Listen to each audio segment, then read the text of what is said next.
अस्सलाम वालेकुम नाज़रीन, प्रोग्राम रूबरू में अवां जो मेज़बान इम्तियाज़ गिरियो।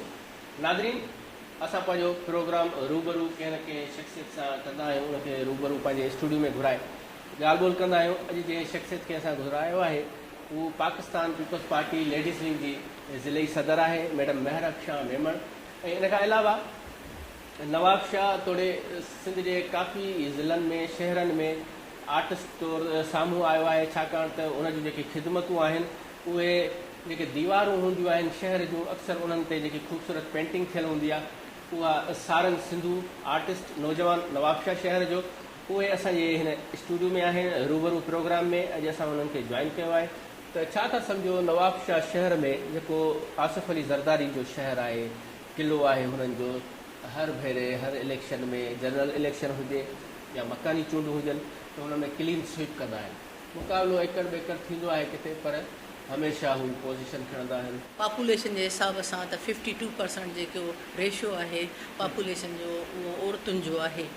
ऐं अॼुकल्ह वरी इहो बि आहे त भई ॿेराणी जी औरतूं बि कुझु न कुझु पढ़ियल आहिनि, उन्हनि में शऊर आहे, टीवी आहे, मीडिया आहे, रोड रस्ता आहिनि, त उहे काफ़ी बाशऊर आहिनि।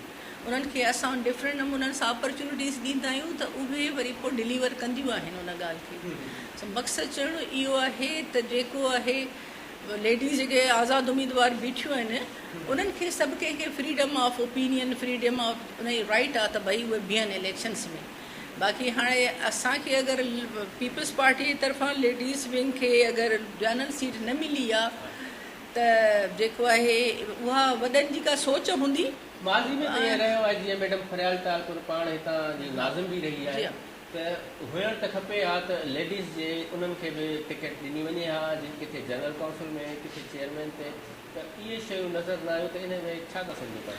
ॾिसो, अधी जेकी आहे उहा 2 दफ़ा असांजी जेकी आहे नाज़िम थी वई, तॾहिं नाज़िमी दौरु हूंदो हो, जेको सिस्टम चेंज थियो त उहो मुंहिंजे ख़्याल में 2013 जो दौरु हो, I think so, I am not sure या।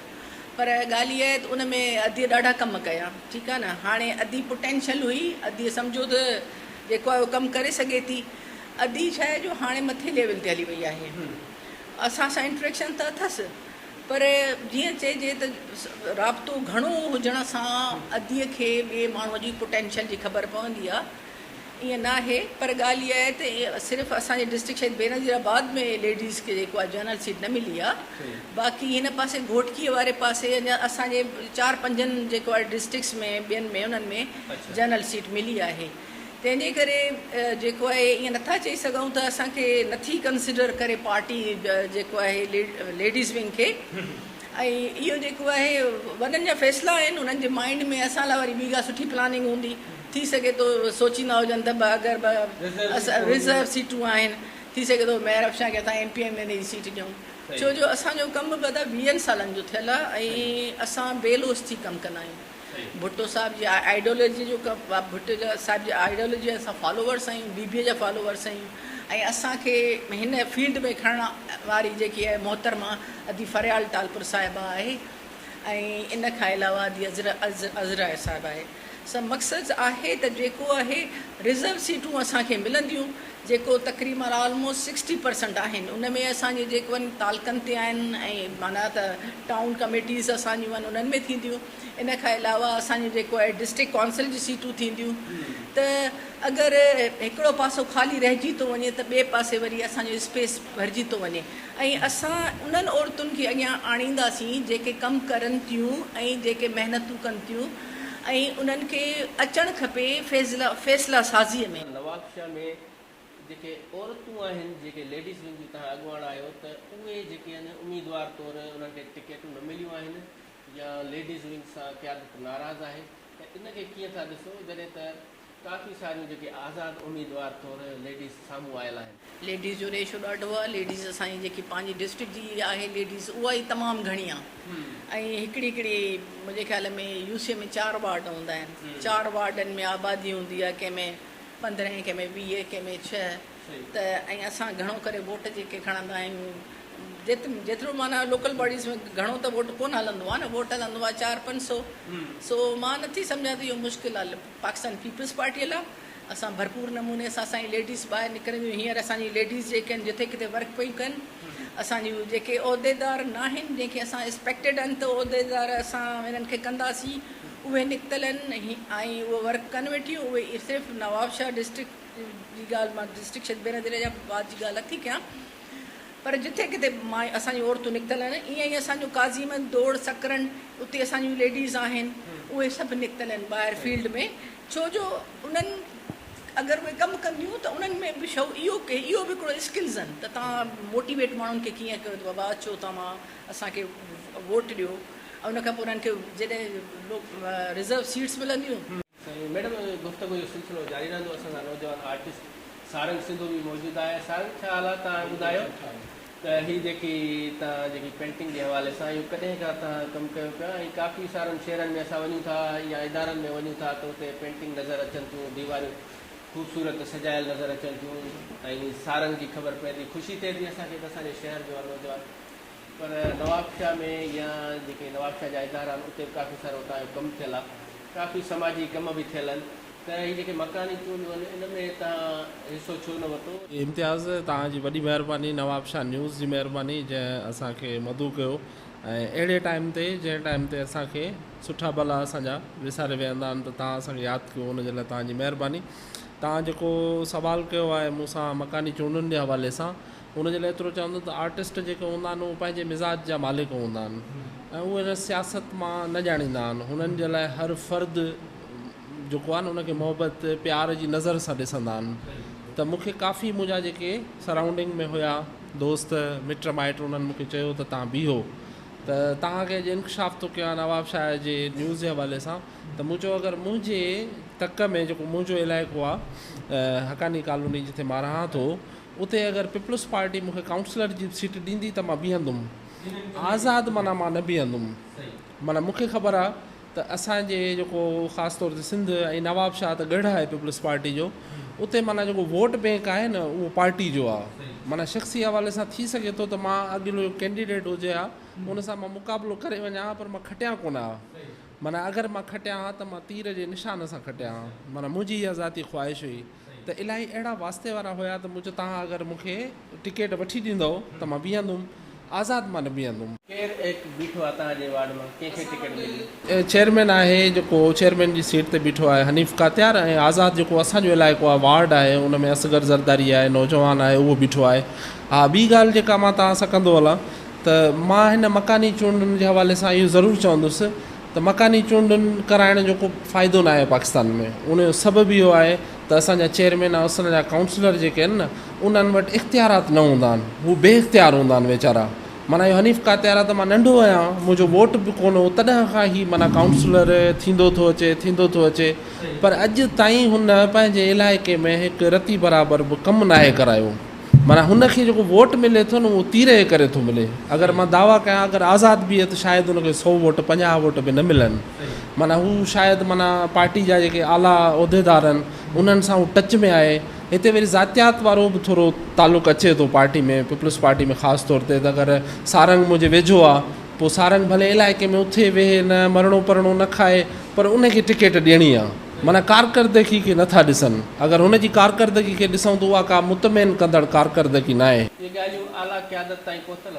इहे अॼु मुंहिंजे ख़्याल में तव्हांजे तवसुस सां पहुचनि बाक़ी हूअं अगरि मुंहिंजा जेके तालुकात आहिनि जिते मां वेंदो आहियां उते ज़रूरु चवंदो आहियां बाक़ी सिंध में जेका मकानी चूंडुनि वारो निज़ाम आहे उन में वधि तरमीम जी ज़रूरत आहे ऐं मां इहो चवंदो आहियां त असांजे अवाम जी मुंहिंजो हिकिड़ो पंहिंजो कॉन्सेप्ट आहे ज़ाती उहा मैडम इतफ़ाक़ ज़रूरु कंदी मूंसां ऐं शायदि 200 सैकड़ो इतफ़ाक़ करे त असांजी अवाम खे रोड रस्तो मिलियल आहे असांजी नवाबशाह में ज़रदारी साहब ऐं अदी मैडम फरियाल टालपुर जे कारकर्दगी बहितर हुजण जे करे असां वटि तालीम जो रेशो तमामु घणो वधियो आहे यूनिवर्सिटियूं खुलियूं आहिनि इदारा खुलिया आहिनि नवाबशाह में सभ खां वॾो जेको मसइलो आहे उहो बेरोज़गारीअ जो आहे त उन जे लाइ मकानी चूंडुनि में इहो तइ कयो वञे त उन इलाइक़े में नंढियूं नंढियूं फैक्ट्रियूं लॻाए जेके असांजो औरतूं आहिनि बेरोज़गार जेके असांजा बेरोज़गार नौजवान आहिनि रोज़गार सां लॻायो वञे नवाबशाह में 2 एरिया अहिड़ा आहिनि जिते सिंध सिमाल इंडस्ट्री जूं 100 एकड़ ज़मीन जेका हींअर बि ईअं सम्झो त कलर जे वर चढ़ी वई आहे, उहे बिल्डिंगूं बर्बादु थी वियूं आहिनि। तव्हांजे तवज्जो सां मां इहो चवंदुसि आला जेके क़यादत आहे नवाबशाह जी, ख़ासि तौर ते मैडम अदी फरियाल ठालपुर साहिबु आहे,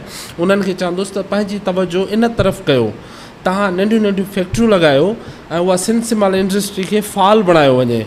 ऐं उहा सिंध सिमाल इंडस्ट्री जी हिकिड़ी ख़ासि तौर ते सिंध हुकूमत में मख़सूस हिकिड़ी बजट रखी वेंदी आहे, उन बजट जो पुछाणो कजे त उहा हर साल काॾे थी वञे। नवाबशाह में तव्हांजो काज़ीमंद रोड सां सिंध सिमाल इंडस्ट्री जी हिकिड़ो वॾो हिकिड़ो एरिया आहे, ॿियो एयरपोर्ट ॾे एरिया आहे, त इहो हींअर फाल न आहे, उनखे फाल कनि। ऐं जेके चेयरमैन काउंसलर अचनि था उन्हनि खे नलकनि ऐं गटरनि जे ढकणनि ते महदूद न कनि। असां मालिकनि जे शहर में रहूं था, पर हिते आर्ट काउंसिल जो जेको क़याम हुजणु घुरिजे अञा ताईं न आहे थियो। काफ़ी सारो मां कमु कयो आहे, हिन ते वर्क कयो आहे, बिल्डिंग बि असांखे मिली वई आहे, पर अञा थोरो मतिलबु रहियल आहे। त असां चाहियूं था त तव्हां जीअं मालिकनि सां वेझा आहियो त इन शइ खे बि खणो, त जीअं छाकाणि त मालिक जेके आहिनि सदर आसिफ अली ज़रदारी बि इन सिस्टम में रहियो आहे ऐं नंढे हूंदे हुन बि फिल्म में चाइल्ड रोल जो किरदारु कयो आहे।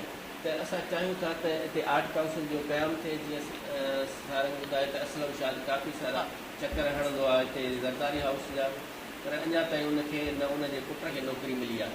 त काफ़ी सारा फनकार आहिनि ऐं हिते नाले वारा फनकार आहिनि। मरहूम ज़ैबुनिसा, तव्हां लेडीज़ विंग जा आहियो त तव्हांखे ॿुधायूं त मैडम ज़ैबुनिसा सिंगर जंहिंजी धीउ आहे समीना कंवल, उहा ज़ैबुनिसा जी ज़रीना जो जोड़ हूंदी, उन सां गॾु ॻाईंदी। असां नंढा हूंदासीं PTV में ॾिसंदासीं। उहा हितां जी निसरी खान जमाली, अलगोज़ा नवाज़, केतिरा मुल्क घुमी आयो उहो इन शहर नवाबशाह जो। इन खां अलावा मिठा खान ज़रदारी जेको घणे नवाज़ हूंदो, उहो अलाए केतिरा मुल्क घुमी आयो, पंहिंजे शहर जो पंहिंजो नालो रोशन कयो। त काफ़ी सारा हिते ॿिया बि आहिनि, मंसूर बलोच, गुलाब चांडियो, खोड़ नाला अहिड़ा। त इन जे लाइ असां चाहियूं था त तव्हां मैडम सां ॻाल्हाए ऐं इहो जेको आर्ट काउंसिल वारो जेको सिस्टम आहे इहो असांखे कराए ॾियो।